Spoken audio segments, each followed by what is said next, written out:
Qolaylaştırılgan iman yürüşlüki 4-cü qism Allah'ның peygamberleri ve elçilerini biliş. Abduri Şeyh Muhammed El-Cibali.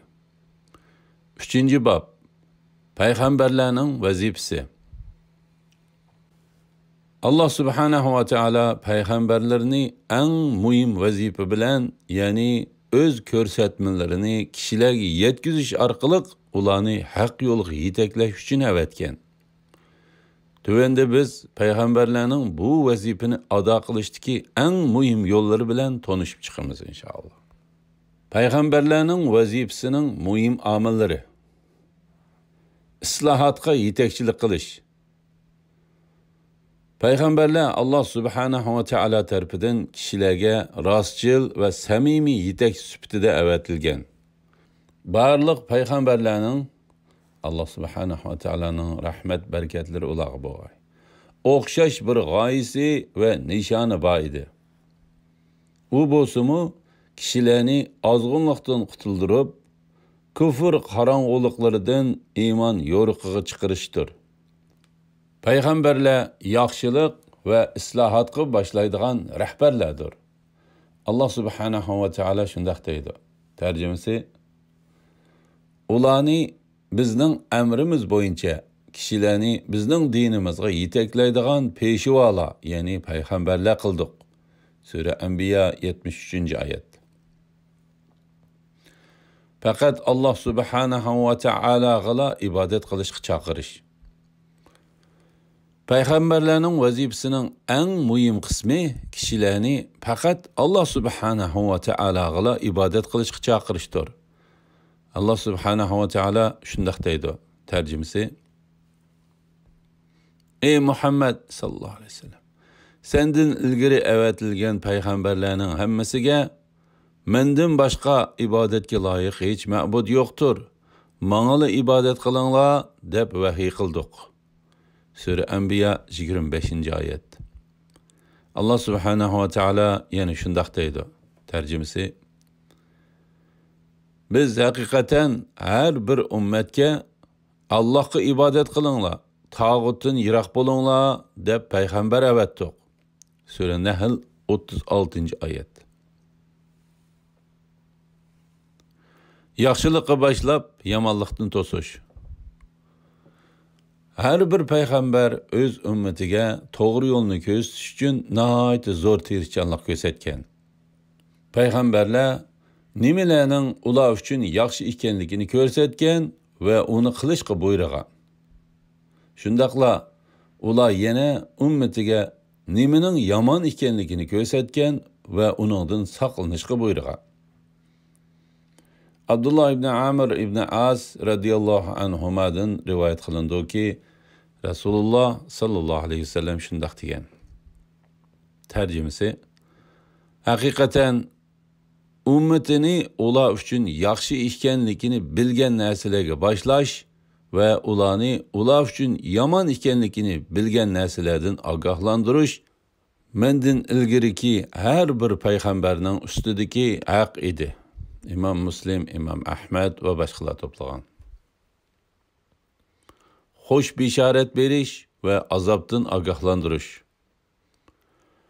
Peygamberler salih kişiler için Allah Subhanahu wa Ta'ala'nın ulardan razı ekenligi ve ularni en yaxşı şekilde mukapatlaydiganligi, ularni cennetga kirgizdiganligi ve cennetni mangu qoldirdiganligi haqida hoş bişaret ilib kelgan.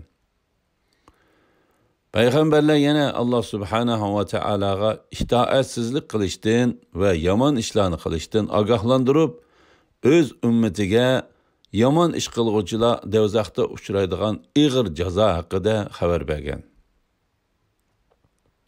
Allah Subhanahu wa Ta'ala shundaq deydi. Tercümesi: Salih kişilerge hoş haber berguchi ve Allah Ta'ala'nın cezasından agahlandırguchi peygamberler. Sure Nisa 165. ayet. Kişilerge karşı hüccet turguzuş. Kıyamet günü yamanlık kılgıcılar Allah Subhanahu wa Ta'ala bizge nimi iş kılışımız gereklikini bildirmegen idi diyelmeydi.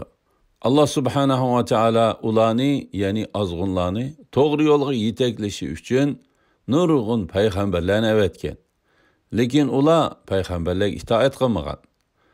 Payg'ambarlar va rasullar qiyomat kuni buning uchun guvohlik berdi va shu sababdan hech kim Alloh taolo meni ogohlantirmagan deyolmaydi. Allah subhanahu va taolo shunday deydi. Tarjimasi: avatilgan payg'ambarlardan keyin Allohning oldida kishilar, ya'ni payg'ambar avatilgan bo'lsa, albatta iymon etatdim va itoat qilatdim degichilarga bahona bo'lib qolmaslik uchun itoat qilguvchilarga jannat bilan xush xabar berguchi, osiylik qilguvchilarni do'zaxdan ogohlantiruvchi payg'ambarlarni avatdiq. Allah g'olibdir, hikmat bilan ish qilguvchidir. Sura Nisa 165-oyat. Allah subhanahu va taolo bir qavmga payg'ambar avatgan bo'lsa, ularga qarshi hujjat turg'izilgan bo'ladi. Ya'ni payg'ambar kelgandan keyin ular nimaning haq, nimaning botil ekanligini bilgan bo'ladi. Agar ular payg'ambarga itoat qilg'ili unamasa, Allah subhanahu va taolaning jazosiga tegishli bo'ladi. Allah subhanahu va taolo shunday deydi.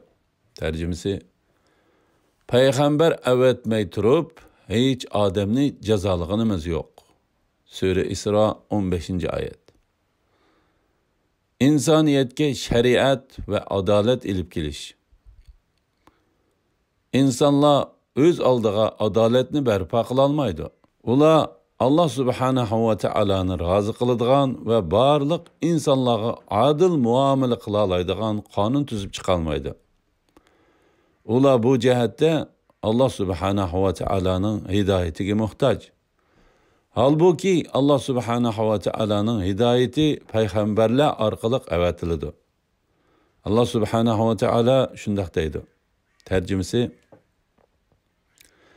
biz haqiqatan payg'ambarlarimizni ro'shan mo'jizalar bilan avatdik va ular bilan billa insonlar adolatni barpo qilsin deb kitobni, mizonni tushirdik. Sura Hadid 25-oyat. Bu oyatdagi mizon kishilarni o'zaro adil muomala qilishish imkoniyatiga ega qiladigan qonunni, ya'ni Allah subhanahu va taoloning shariatini ko'rsatadi. Nurg'un ahvollarda payg'ambarlar kishilar orasida hukm qilgan va ularga Allah subhanahu va taoloning shariatiga qandoq amal qilishni o'rgatgan. Adem alayhissalom, Tufon balasidan keyingi Nuh alayhissalom, Musa alayhissalom, Muhammad sallallohu alayhi va sallam va boshqa nurg'un payg'ambarlar shunday qilgan. Allah subhanahu va taolo shunday deydi. Tarjimasi: ularga kitobni, hukm chiqarish huquqini va payg'ambarlikni ato qildik. Agar bu mushriklar ularni, ya'ni kitob, hikmat va payg'ambarlikni inkor qilsa, ularni inkor qilmaydigan boshqa bir qavmga topshiramiz. Sura An'am 89-oyat. La ilaha illalloh. İnsaniyet uchun go'zal o'rnak bo'lish. Odatda Allah subhanahu va taoloning ko'rsatmalarini bilishning o'zila insonlar uchun yetarli bo'lmaydi. Ular yana ash ko'rsatmalarni real hayotga qandoq tatbiqlashni o'z ko'zi bilan ko'rishga muhtoj. Payg'ambarlar Allah subhanahu va taoloning shariatiga qandoq amal qilishni insonlarga eng yaxshi ravishda ko'rsatib berdi. Shu vajidan payg'ambarlarning vazifalaridan biri kishilar uchun go'zal o'rnak bo'lishdir. Allah subhanahu va taolo shunday deydi. Tarjimasi: ana shular, ya'ni mazkur payg'ambarlar Allah hidoyat qilgan kishilardir. Ularning yo'liga ergashgan. Sura An'am 90-oyat. Allah subhanahu va taolo Rasululloh sallallohu alayhi vasallam haqida shunday degan. Tarjimasi: sizlarga Rasululloh albatta yaxshi ulgudir. Sura Ahzab 21-oyat. Allah subhanahu va taolodan o'z ummatiga yordam qilishini tilash. Payg'ambarlar o'z ummatiga nihoyat kuyimchandir. Ular o'z ummatining haqni tonishini va uning ergishishini arzu qiladi. Shundaqla Alloh subhanahu va taolaning o'z ummatini hidoyat qilishi va qutqizishi uchun duo qiladi. Abu Hurayra radhiyallohu anhudan rivoyat qilindiki, Rasululloh sallallohu alayhi vasallam shundaq degan. Tarjimasi: Har payg'ambarning o'z ummati uchun ijobat bo'ladigan bir duosi bor. Her payg'ambar o'zining bu duosini qilib bo'ldi. Men bo'lsam duoyimni qiyomat kuni ummatimga shafaat qilish uchun ilib qo'ydim. İmam Buxoriy, İmam Muslim va boshqalar to'plagan. Kishilik turmushdagi shafaat qilish, huquq va pul mol jihatlardagi kuchli kishilardan shularning yordamiga muhtoj kishilarga yordam qo'lini sunishni o'tinish shaklida bo'ladi. Alloh subhanahu va taolaning dargohida shafaat qilish bo'lsa, faqat Alloh subhanahu va taolaning ruxsat berishi bilan bo'ladi. Qiyomat kunidagi eng muhim shafaat shuki, u kuni Rasululloh sallallohu alayhi va sallam Alloh subhanahu va taolaga takror yelinib, uningdan o'z ummatini jazodan qutuldirib cennetga kirgizishini tilaydi. La ilahe illalloh Muhammad Rasululloh. Biz yuqoridagi hadisdan bir payg'ambarning hayotida ijobat bo'ladigan birli duosi borkan degan yakunni chiqarib olmasligimiz kerak.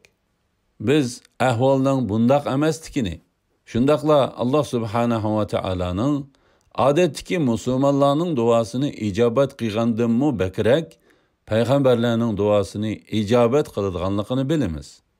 Shunlashqa bu hadisni har payg'ambarning ummati haqida qiladigan va sheksiz ijobat bo'ladigan bir asosiy duosi bor deb tushunish kerak. Payg'ambarlar moddiy haq talab qilmaydi. Payg'ambarlar hammadan bak Alloh subhanahu va taolani rozi qilishga ve onun buyruqlarini icra qilishga ko'ngil bo'ladi. Ular hech qachon bu dunyoning arzimas ne'matlariga ko'ngil bo'lgan emas. Alloh subhanahu va taolo bizga ilgirki payg'ambarlarning o'z qavmiga aytgan so'zlarini bayon qilib shundaq degan. Tarjimasi: Tabliğ qilganligimga sizlardan hech qanday haq talab qilmayman. Uni faqat olimlarning Rabbidan tilayman. Sura Shuara 109, 127, 145, 164, 180 oyatlar. Shundaqla Alloh subhanahu va taolo o'zining oxirgi payg'ambari Muhammad sallallohu alayhi vasallamga shundaq deyishni buyurgan. Tarjimasi: Aytqinki, Qur'onni tabliğ qilganligimga sizlardan hech qanday haq talab qilmayman. Qur'on faqat butun jahon ahli uchun va'z nasihatdir. Sura An'am 90-oyat. Alloh subhanahu va taolo o'zining payg'ambarlariga yordam berdi. Alloh subhanahu va taolo ularga mo'jiza ato qilgan. Alloh subhanahu va taolo o'z payg'ambarlariga mo'jiza ato qilgan. Mo'jiza inson kuchidan alqagan qudrat orqali vujudga chiqqan hodisadir. Masalan, Alloh subhanahu va taolo Musa alayhissalomning hossini intayin cho'ng yilonga aylantirib bergan. Isa alayhissalomga mu kasallarni saqayta oladigan va o'liklarni tiriltira oladigan iqtidor ato qilgan. Abu Hurayra radhiyallohu anhu Rasululloh sallallohu alayhi vasallamning shundaq deganligini rivoyat qilgan. Tarjimasi: Har qanday bir payg'ambarga insonlar uningga iymon keltirgudek mo'jiza berilgan. Menga berilgan mo'jiza bo'lsa, Alloh menga nozil qilgan vahiy, ya'ni Qur'on bo'ldi. Shunga men qiyomat kuni ergashkichilari eng ko'p payg'ambar bo'lishimni umid qilaman. İmam Buxoriy 4981 ve İmam Muslim 152 numaralı hadis. payg'ambarlar hech qanday ishni Alloh subhanahu va taolaning ruxsatisiz qila olmaydi. Ular Alloh subhanahu va taolaning yordamisiz mo'jiza keltira olmaydi. Alloh subhanahu va taolo shunday deydi. Tarjimasi: har qanday payg'ambar Allohning iznisiz mo'jiza keltira olmaydi. Sura Ra'd 38-oyat. Allah subhanahu va taolo ularni payg'ambarlik vazifasini to'liq ado qilish imkoniyatiga ega qilgan. Qachoniki Alloh subhanahu va taolo bir qavmga payg'ambar avazsa, qavmidagilarning nurg'uni u payg'ambarga qarshi chiqqan va qo'lidan keladiganligi vositalarni qo'llanib, hatto payg'ambarni o'ltirishga urinib, uni Alloh subhanahu va taolaning shariatini yetkazishdan to'smoqchi bo'lishgan. Lekin Alloh subhanahu va taolo o'z payg'ambarlarini ular o'z vazifasini to'liq ado qilib bo'lgan qadar qo'g'daydiganligiga va'da bergan. Shundaqla Alloh subhanahu va taolo o'z payg'ambarlarini Alloh subhanahu va taolaning shariatini yetkazishda har qanday xatolik sodir qilishdan qo'g'digan. Bu ma'sumlik, ya'ni xatoliklardan xoli bo'lish deb ataladi. Shu vajidan Alloh subhanahu va taolo Muhammad sallallohu alayhi vasallamni vahiyni to'liq yetkazishga buyurib, shunday degan. Tarjimasi: ey payg'ambar, Rabbing tarafidan nozil qilingan ahkamlarning hammasini yetkazgin. Agar to'liq yetkazmasang, payg'ambarlik vazifasini ado qilmagan bo'lsan, Alloh seni kishilarning ziyonkashligidan saqlaydi. Sura An'am 67-oyat. Alloh subhanahu va taolaning mushxil qo'g'dash va'dasi sababli biz payg'ambarlarning o'z vazifasini to'liq ado qilganligiga qat'iy jazm qilamiz. Shundaqla biz hech kimning payg'ambarlarni Alloh subhanahu va taolo tarafidan nozil qilingan vahiyni o'zgartirishga majburlay olmaydiganligiga qat'iy ishonamiz. Alloh subhanahu va taolo Rasululloh sallallohu alayhi vasallam haqida shunday deydi. Tarjimasi: u o'z nafs xohishi bo'yicha so'zlamaydi. Faqat uningga nozil qilingan vahiyni so'zlaydi. Sura Najm 4-oyat. Rasululloh sallallohu alayhi vasallamning bizga yetib kelgan har qanday sahih ko'rsatmalari uningga Alloh subhanahu va taolo tarafidan nozil qilingan vahiyning bir qismidir. Shunga biz uni, ya'ni sunnatni qabul qilishimiz va uningga ergishishimiz lozim. Shuni bilish zarurki, payg'ambarlarning ma'sumligi ularning zinhar xatolashmaydiganligidan derak bermasdan, ularning Alloh subhanahu va taolaning shariatini yetkazish jihatda hech qanday xatolik o'tkazmaydiganligini ko'rsatadi. Alloh subhanahu va taolo ularga dunyo hayotida zafar ato qilgan. Alloh subhanahu va taolo o'z payg'ambarlariga yordam bergan va ularga dushmanlar ustidan g'alaba ato qilgan. Biz Qur'onda buning nurg'un misollarini ko'ra olamiz. Alloh subhanahu va taolo Nuh alayhissalomga g'alaba ato qilib, uning iymon etmagan qavmini to'fonda g'arq qilgan. Allah subhanahu wa taolo İbrahim aleyhisselamga uni o't ko'ydirmoqchi bo'lgan qavmiga qarshi g'alaba ato qilgan. Allah subhanahu wa taolo Musa aleyhisselamga Fir'avnga qarshi g'alaba ato qilgan va hakazalar. Allah subhanahu wa taolo shunday deydi. Tarjimasi: sendan burun o'tgan payg'ambarlarmi inkor qilindi. Ular inkor qilinganligiga va o'zlariga yetgan arziyatlarga sabr qildi. Oxiri ular bizning yordamimizga erishdi. Sura An'am 34-oyat. Allah subhanahu va taolo yana shunday deydi. Tarjimasi: bizning payg'ambar bandalarimiz haqidagi so'zlarimiz oldin ola aytilgan. Ular cho'qim nusrat topquchilardir. Bizning qo'shinimiz cho'qim g'alaba qilg'uchilardir. Sura Safat 171-173-oyatgacha. Allah subhanahu wa ta'ala payg'ambarlarga qiyomatdimi muvaffaqiyat ato qiladi. Payg'ambarlar Allah subhanahu wa ta'alaga eng itoatchan kishilardir. Shu vajidan ular qiyomat kuni eng zo'r muvaffaqiyat qozongan kishilar bo'ladi. Allah subhanahu wa ta'ala shunday deydi. Tarjimasi: shek shubhisizki biz payg'ambarimizga, mu'minlarga hayoti dunyoda va farishta, payg'ambar va mu'minlardan bandalarning amallariga guvoh bo'ladigan, guvohchilar hozir bo'ladigan kunda albatta yordam beramiz. Sura G'ofir 51-oyat. Allah subhanahu wa ta'ala qiyomat kuni barliq payg'ambarlarga zo'r muvaffaqiyat va fazl ihson ato qiladi. Buningdan sirt ba'zi payg'ambarlar Allah subhanahu wa ta'alaning alohida iltifotiga nail bo'ladi. Adem aleyhisselam barliq insonlarning bovisi, ya'ni biz hammamiz uning farzandlarimiz.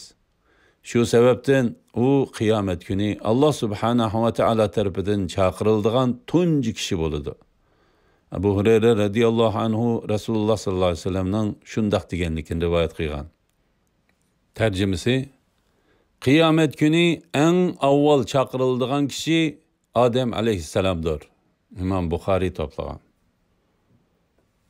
Oxiratda barliq kishilar terildirilgandan keyin hisob berish uchun yig'iladi.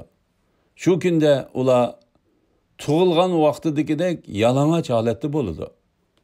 Ondan Allah subhanahu wa ta'ala taqvodor bandalarga kiyim kiygizadi va kiyim kiygiziladiganlarning tunjisi İbrahim aleyhisselam bo'ladi. Aisha radhiyallohu anha Rasululloh sallallohu alayhi vasallamning shundoq deganligini rivoyat qilgan. Tarjimasi: qiyomat kuni kiyim kiygiziladiganlarning tunjisi İbrahim aleyhisselamdir. İmam Bazzar ve İmam İbn Asakir toplagan. Şeyh Albani Sahihul Cami 2584 numar ve Es-Sahiha 1129 numarda sahih deb baholagan. Qiyomat kuni payg'ambarimiz Muhammad sallallohu alayhi vasallamning nurg'un alohida fazilatlari bor bo'ladi. Abu Hurayra radhiyallohu anhu Rasululloh sallallohu alayhi vasallamning shundoq deganligini rivoyat qilgan. Tarjimasi: men qiyomat kuni odam bolalarining sayyidi bo'laman. Shundaqla men qabrisi tunji bo'lib yerildigan va shafaati tunji bo'lib qabul qilindigan kishi bo'laman. İmam Muslim va İmam Abu Davud to'plagan. Anas radhiyallohu anhu Rasululloh sallallohu alayhi vasallamning shundoq deganligini rivoyat qilgan. Tarjimasi: men jannat xususida shafaat qiladiganlarning tunjisi bo'laman. Qiyomat kuni mening agachkichilarim başqa payg'ambarlarnikidan ko'p bo'ladi. Shundaqla men jannatning eshigini chekadigan tunji kishi bo'laman. İmam Muslim va boshqalar to'plagan. La ilaha illalloh Muhammad Rasululloh.